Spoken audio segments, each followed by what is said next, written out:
ना। तो आज हम आए हैं राधा गोकुलानंद जी में। तो ये हमारे कोर्स का 5वां दिवालय है, 5th दिवालय ऑफ आवर सप्त दिवालय कोर्स। तो यहाँ पे मैया हैं, बहुत ही सुंदर सेवा करती हैं, भगवान के लिए फूल बनाती हैं। और सामने जो विग्रह हैं बहुत ही सुंदर विग्रह हैं।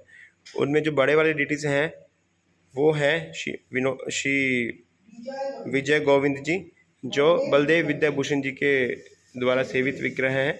और जो बीच में छोटे वाले बीच में जो जुगल जोड़ी है वो है राधा विनोदी लाल जी। और जो स्टैंडिंग डिटीज हैं वो चैतन्य महाप्रभु, जो नरोत्तम दास ठाकुर की द्वारा सेवित हैं। और जो सामने बिल्कुल छोटे से विग्रह हैं दो, वो है राधा गोकुलानंद जी, जो शिला विश्वनाथ चक्रवर्ती ठाकुर जी के द्वारा सेवित विग्रह हैं। तो हम यहाँ पर आज चर्चा करेंगे राधा विनोदी लाल जी के बारे में, जो शिला लोकनाथ स्वामी जी के द्वारा सेवित हैं और उनके द्वारा प्राप्त भी हैं।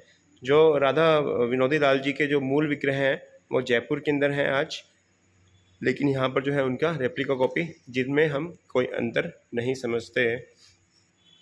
तो राधा विनोदी लाल जी बहुत ही सुंदर विग्रह हैं। तो बताते हैं कि इनका जो प्रकट्य है लोकनाथ स्वामी जी के भक्ति के स्वरूप हुआ था। तो लोकनाथ स्वामी जो कौन है, पहले हम उनके बारे में आपको बताएंगे। जो लोकनाथ स्वामी हैं वो चैतन्य महाप्रभु के बचपन के क्लासमेट भी हैं और उनके द्वारा दीक्षित शिष्य भी हैं। तो लोकनाथ स्वामी बचपन से ही उन्होंने चैतन्य महाप्रभु का संग प्राप्त किया था। महाप्रभु का जन्म हुआ था नवद्वीप के अंदर, और वहीं पास में ही एक गांव था, तो वहाँ पर लोकनाथ स्वामी रहते थे। और यहाँ पर समाधि है शिला लोकनाथ स्वामी की। ये समाधि है श्री लोकनाथ स्वामी की। तो इनके बारे में हम आपको ब्रीफ डिस्क्रिप्शन देंगे अभी। तो जो लोकनाथ स्वामी थे वो चैतन्य महाप्रभु के बचपन के मित्र भी थे। और जब उनके पिताजी का देहांत हो गया, माता पिता का, तो वो लोकनाथ स्वामी से मिलने के लिए लोकनाथ स्वामी जो है चैतन्य महाप्रभु के साथ रहने के लिए नवद्वीप मायापुर में आ गए थे। लेकिन वो आए थे पूरा जीवन देने के लिए चैतन्य महाप्रभु को। लेकिन हुआ कुछ इस तरह से, चैतन्य महाप्रभु ने बोला कि मैं चाहता हूँ कि तुम वृंदावन चले जाओ। उन्होंने बोला कि महाप्रभु मैं तो अपना घर बार छोड़ आया और आपकी सेवा के लिए, और आप मुझे वृंदावन जाने के लिए कह रहे हैं। तो महाप्रभु ने कहा अगर तुम मुझसे प्रेम करते हो तो क्या तुम मेरी प्रसन्नता के लिए वृंदावन नहीं जा सकते। तो फिर लोकनाथ स्वामी को इमोशनल ब्लैकमेल होकर के उनको वृंदावन आना पड़ा। और उनके साथ आए थे भूगर्भ गोस्वामी भी, चैतन्य महाप्रभु से आज्ञा प्राप्त करके। और जब वो यहाँ पर आए थे लोकनाथ स्वामी, तो उनको वो जो लोकनाथ स्वामी जो है रूप गोस्वामी सनातन गोस्वामी से पहले आए थे यहाँ पर। और उनको भी सेम आदेश दिया था महाप्रभु ने कि वृंदावन की गुप्त जो लुप्त लीला स्थली हैं उनका जो है उद्धार करना है, उनको ढूंढना है और वहाँ पे स्थापना करनी है मंदिरों की। लोकनाथ स्वामी इस जगह पर रहते थे। ये जगह जो है केशी घाट पर स्थित है और यहाँ पर रहते थे और दिन प्रतिदिन जगह जगह जाया करते थे वृंदावन में विजिट करने के लिए। तो एक दिन वो खदीरा वन में जो है छत्रवन पड़ता है, खदीरा वन के अंदर वहाँ पे किशोरी कुंड है, तो वहाँ जाकर के बैठते हैं और उनके हृदय में एक इच्छा प्रकट होती है कि अगर मेरे पास भी ठाकुर जी के विग्रह हो तो मैं भी उनकी सेवा करता। तो किशोरी कुंड में कई कई हजारों वर्षों से विनोदी लाल जी के विग्रह उस कुंड के अंदर विराजमान थे। उस कुंड के अंदर पानी जल के अंदर थे। तो उस समय पर भगवान ने एक ब्राह्मण का रूप धारण किया और उन विग्रहों को बाहर लेकर के आए और एक थैले में डाल करके वो थैला उस ब्राह्मण ने, जो भगवान थे वो ब्राह्मण के रूप में आए थे, उस ब्राह्मण ने जा कर के लोकनाथ स्वामी के हाथ में दे दिया और उनको दे करके वो जाने लगे और जाते जाते वो एकदम से गायब हो गए। तो लोकनाथ स्वामी सोच रहे थे कि ये अद्भुत ब्राह्मण कौन था और ये मुझे क्या दे करके गया है। जब उन्होंने थैले को खोला तो उसमें से विग्रह निकले विनोदी लाल जी के, और उन विग्रहों ने खुद अपना नाम बताया। उन्होंने बताया कि माय नेम इज़ विनोदी लाल, मेरा नाम विनोदी लाल है और मुझे और कौन ला सकता है, मुझे कौन उठा सकता है, या तो मेरे प्रिय भक्त उठा सकते हैं या मैं खुद अपने आप को उठा सकता हूँ। तो लोकनाथ स्वामी समझ गए कि विग्रह को जो उठा करके लाए थे ब्राह्मण वो स्वयं कृष्णा थे, और मेरी इस इच्छा को पूरे करने के लिए उन्होंने मुझे विग्रह दिए हैं। तो विनोदी लाल जी को यहाँ पर लेके आए, यहाँ पर उनकी सेवा करते थे, सुबह उनको भोग लगाते थे, फिर अपनी सेवा पर निकल जाते थे बाहर लीला स्थलियों को ढूंढने के लिए, और शाम को वापस आते थे। तो एक दिन उनके मन में ख्याल आया कि मैं सुबह उनको भोग लगाता हूँ ठाकुर जी को, फिर शाम को आता हूँ तो पीछे से कौन भोग लगाएगा ठाकुर जी को। तो उन्होंने सोचा कि मैं इनको साथ में ही लेके जाया करूँगा, और रास्ते में जो भी मुझे मिलेगा मैं उनको भोग लगा दिया करूँगा। तो उन्होंने एक विशेष थैला बनाया अपने फ्रंट पे टांगने के लिए, अपनी वक्षस्थल यानी छाती पे टांगने के लिए, और उसके अंदर ये विग्रह भी बहुत छोटे से हैं, जैसे राधा रमन जी के हैं। तो उनको उस बैग में डाल करके ले जाते थे और सब जगह उनको घुमाते थे। रास्ते में जो भी उनको फ्रूट्स, वेजिटेबल्स कुछ भी उनको मिलता था जंगलों में, तोड़ करके उनको खिला देते थे।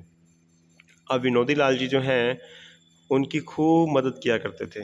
विनोदी लाल जी बताते हैं कि जैसे मान लीजिए आज वो काली देह को ढूंढने निकले हैं, तो जैसे ही काली देह आता था तो विनोदी लाल जी हिंट कर देते थे, यही वो जगह है जो तुम ढूंढ रहे हो।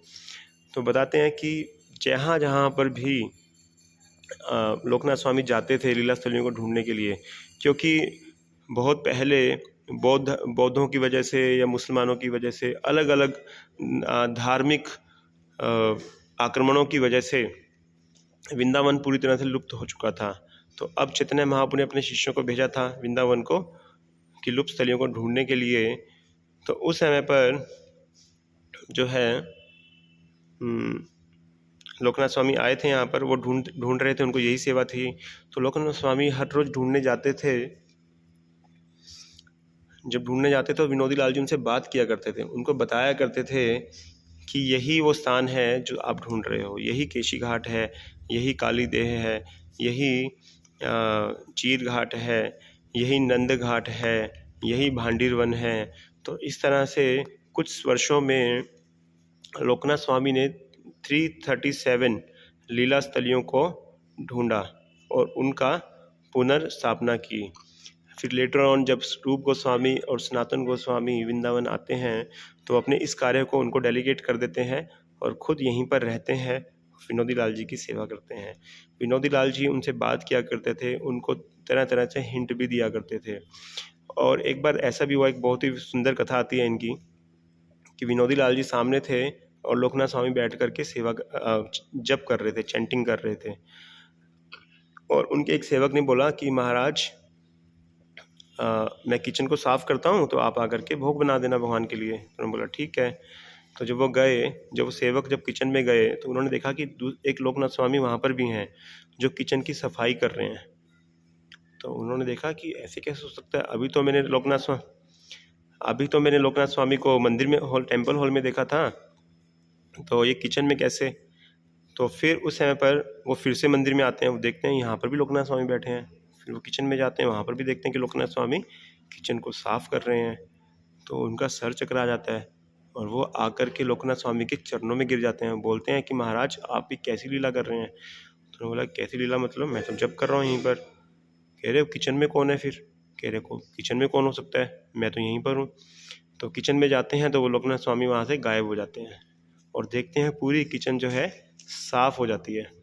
कुछ ही सेकंडों में, मिनटों के अंदर वो किचन पूरी तरह से साफ़ हो जाती है, भोग बनाने के लिए तैयार हो जाती है। और वो देखते हैं कि ये लोकनाथ स्वामी जो डुप्लीकेट लोकनाथ स्वामी थे वो और कहीं नहीं, वो विनोदी लाल जी ही हो सकते हैं जो अपने भक्तों की सेवा में मदद करने के लिए आए थे। तो इस तरह से बड़े सुंदर सुंदर पास टाइम जो है लोकनाथ स्वामी के साथ हुआ करते थे विनोदी लाल जी के। और भी बहुत सारे पास टाइम हैं, हम वरिष्ठ वैष्णवों से चेक करेंगे और आपको बताएंगे।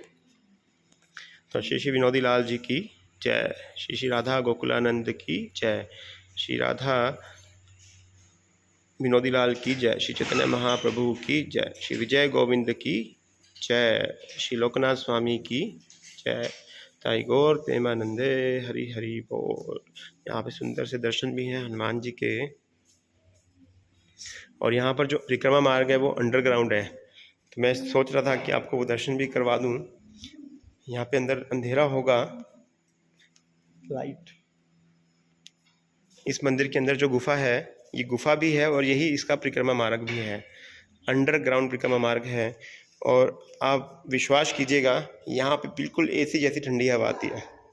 कोई यहाँ पर बैठ करके जब भी कर सकता है।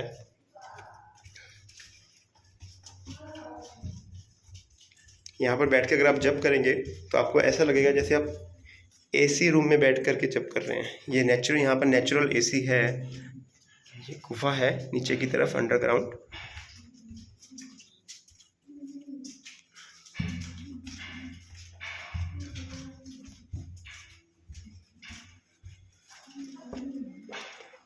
ये माता है यहाँ पर, गोकुलानंद जी की सेवा करती हैं, उनके लिए फ्लावर्स बनाती हैं, मालाएं बनाती हैं, यहीं पर रहती हैं।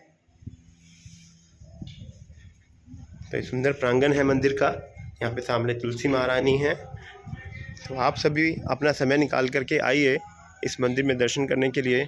बहुत ही रमणीक और बहुत ही प्यारा सा मंदिर है।